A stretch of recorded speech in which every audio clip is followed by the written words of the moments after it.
So I am here with Raf Izdebski.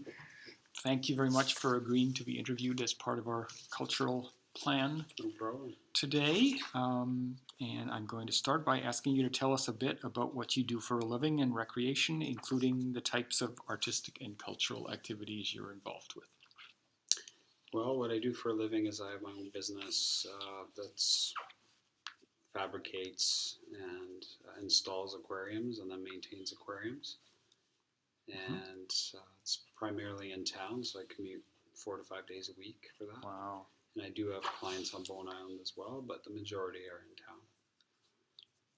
And I've been doing it as a hobby for about 20 years and as a business for over 10, and it's slowly expanding every year. And it's been quite successful. As for arts, I've always had a fascination with photography since early age, high school.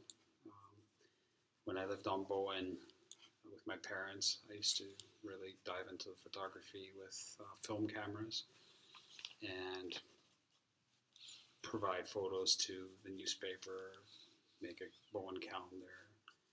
Those were the good old days of photography, eh? Yeah, and my dad was a teacher at Emily Carr Institute of Art and Design, so I get some of that artistic genes, I guess, from him. Yep. Although, I was always into photography without his even help. It was just always a fascination. And now I just do it as a hobby. I don't do it for business. I don't do it to make money. And I've started a page on Facebook and on Instagram called Bowen Life, just to showcase the beauty that we have here on Bowen Island. And I take photographs primarily with my smartphone, but I also have a DSLR camera that I use. But the phone is always with me, and whenever opportunity to take a picture of something presents itself, then I just whip it out and I take a picture. All right. Do you dabble in other forms of art, music, or any of that kind of stuff? No music. Not really much in terms of art. My wife's very artistic, but I primarily stay to photography, I guess. Yeah, and you had some photos in the show last year here, right? Yeah, we had a joint gallery exhibition with my wife. She was showing her paintings, and I was showing my photography, and sometimes she gets inspired by some of my photos. Right. And then she does a painting from that idea. So we actually had a few paintings that were side by side with my photos. Fantastic. And it kind of showed how the two all right, so from each other. You were telling me that you've been on Bowen for about 16 years in total, yeah.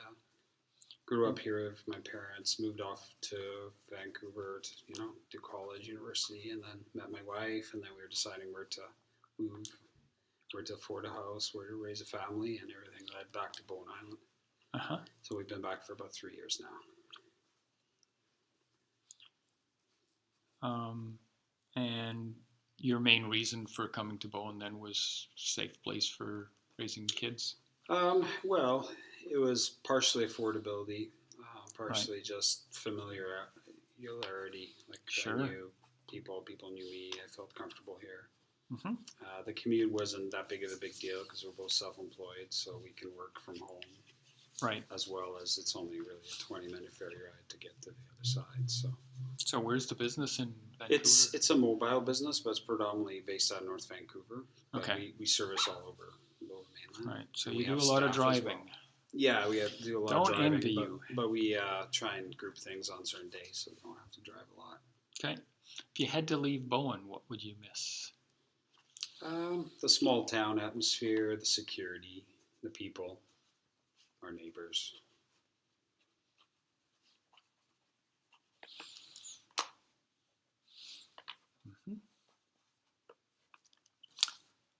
What has changed the most since you said you grew up here? What's changed the most in terms of the culture of Bowen since your childhood? I don't think much has changed, actually, which is kind of what I like about Bowen. It's interesting. That's what Ron Woodall said. Yeah, things kind of move slowly here, and I really think the new municipality or the new council is gonna just make things a little better in terms of art and culture.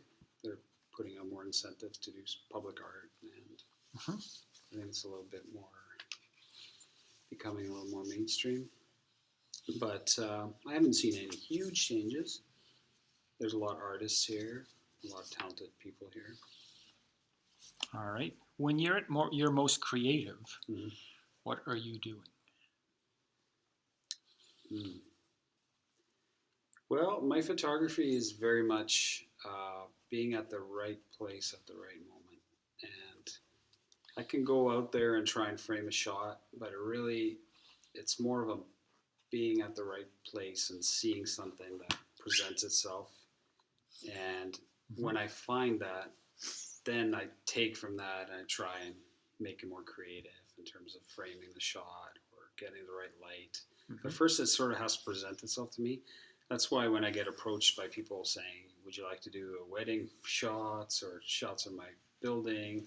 I'm kind of not that interested in that kind of photography because that's Right. kind of photography that I have to kind of pre-plan and try and make it look good. Whereas the shots I take is more nature presenting itself, and then me noticing it Right. and taking advantage and doing a shot, and then maybe getting more creative with it once I find it. Mm-hmm. So it's not really pre-planned. My shots aren't staged per se. Right. Do you do like post-processing? I like to play around with editing tools. Everything now is digital and online. You could get software to. I like to describe my photography as artistic, not so much realistic, Mm-hmm. which allows me to play with colors, with saturation, with shadows, um, with focal points. Some of my shots are totally crazy, outrageous. I use all kinds of filters where you would never Right. see that in nature, but people love it. It's changing so fast now. Even the smartphones have, what do they call this? Different Enhanced filters. Yeah.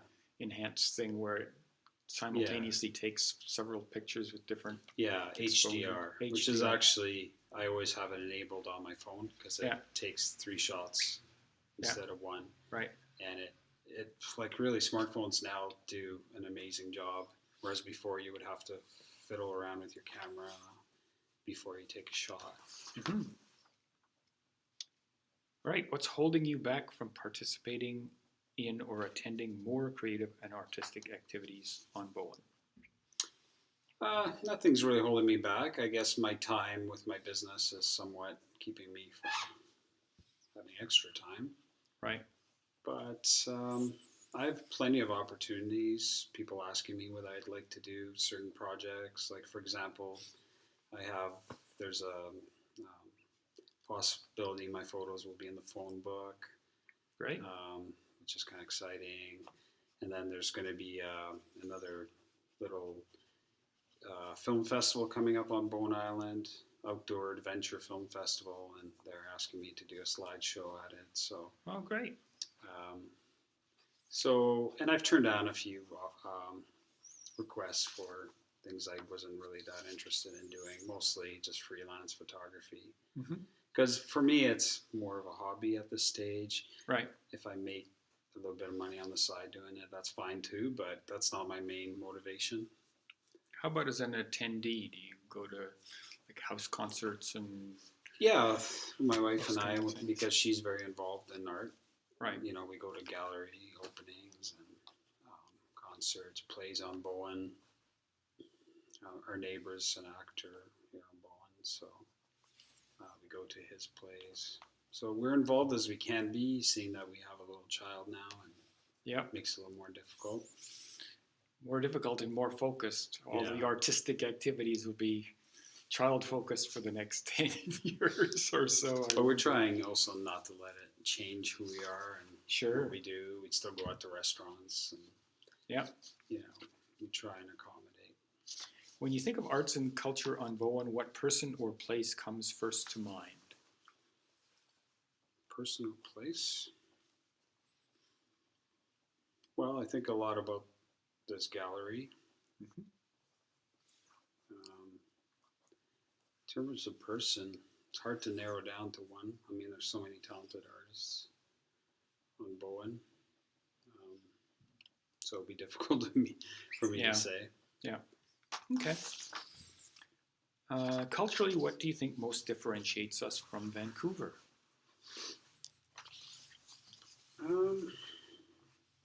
Culturally, you mean the type of people, or? Well, culture is like, I just did my last 2 interviews in the Snug, and that's kind of the epitome of culture. It's people's behaviors, habits, dreams, everything about. Yeah, I think Bowen's a little slowed down. You can definitely find places like Bowen in town, in small pockets. Right. Maybe like the Kerrisdale area. But Bowen is, obviously, it's an island, so it's a lot more in front of you. Yeah. And just a lot of interesting people here, and a lot of talent. All right. Is there a particular type of artistic or cultural activity you'd like to learn more about if you knew who to ask about it?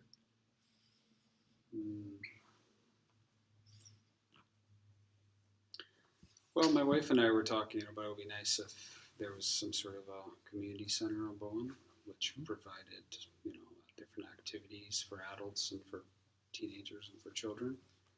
And, it would be nice to have that. And I'm sure there's things already going on in different places, like maybe here in the gallery or at the school, but, drawing classes, art classes, painting, photography, they could charge a fee, but we need a venue for that, I think. Right. And a venue that's somewhere in the Cove or close to the Cove where people know where it is, and, Right. And even tourists that come over, they can check it out. So are you familiar with the Eat, Drink, Paint No. project here? Yeah, it's one of Janet's projects here is to bring together people, and she kind of leads the group. And she'll have a particular subject, painting right now. I think she's going through the group of 7. But it's just like 20 people. I think that's the capacity. And we just play with acrylics. Yeah. And you'll learn as much, I think, from kind of the one-on-one attention and the ability to ask questions of Janet. And also just seeing what everybody else has done in the room. It's just kind of amazing that...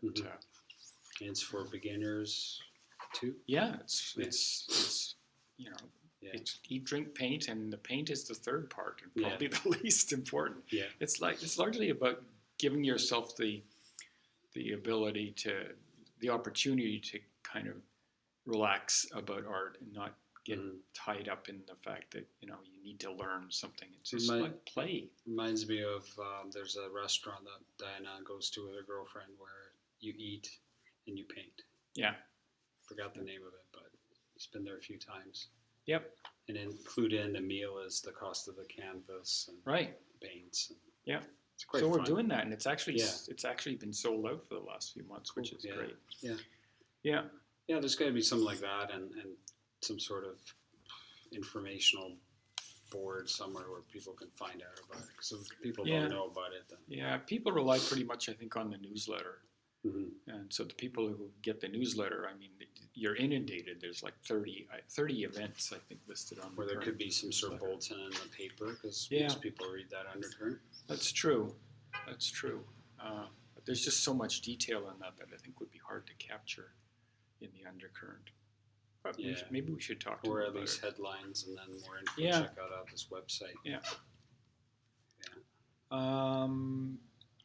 Okay, so no aspirations to learn the flugelhorn or... No, I think if thing. There was some more photography-based stuff, more advanced techniques, I'd be interested to take a course like that if it was on the weekends and I had time. Yeah, one of the ideas that's come up a few times is that what we should be doing in addition to actually offering training is to offer a social network through the Arts Council where you can identify other people that have common interests and kind of salt it with some certain things. We've had several people, for example, say that they love for photographing birds. Mhm. And it would be fun to find out other people who would be willing to do that and just Yeah. get together for a day. Yeah, I You know about go that. do a shoot. I have my other hobby is collecting mushrooms. Oh yeah, So I've met a few people that are into that, and we were talking about starting a club and going out. And the other flip side of that is photographing mushrooms and photographing the Yeah. place in which they grow. yeah, It's kind of fun. yeah. It was very helpful when I started doing photography to spend some time just focusing up on really close shots. Mm-hmm. Because not only did it help improve my photographic skills in terms of composition, but it also focused my attention skills. It was really kind of cool Mm-hmm. that you can actually learn Yeah. that through photography. Yeah, the macro stuff. Yeah. Any other thoughts about Bowen's artistic or creative needs, strengths, ideas, things that we should be doing or considering doing? Well, maybe that cultural center, communal center. Right. And it doesn't have to be a new building. Maybe it can just be in an existing building, but it's set aside for that purpose, Mm-hmm.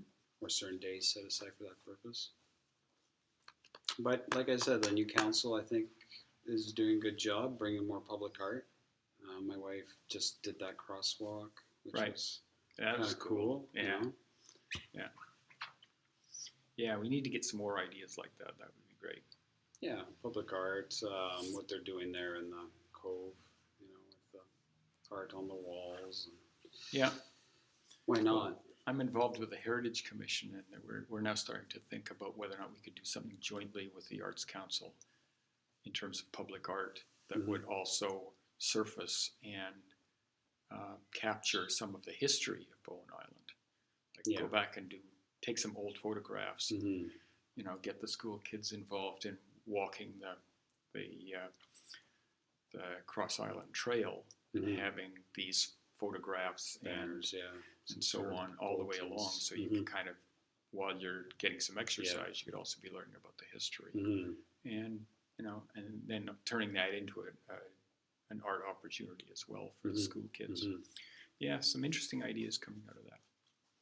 All right. Well, thank you very much for Okay, your time today. no problem. This was great. Yep. And we'll end it at 17 minutes. Thank you.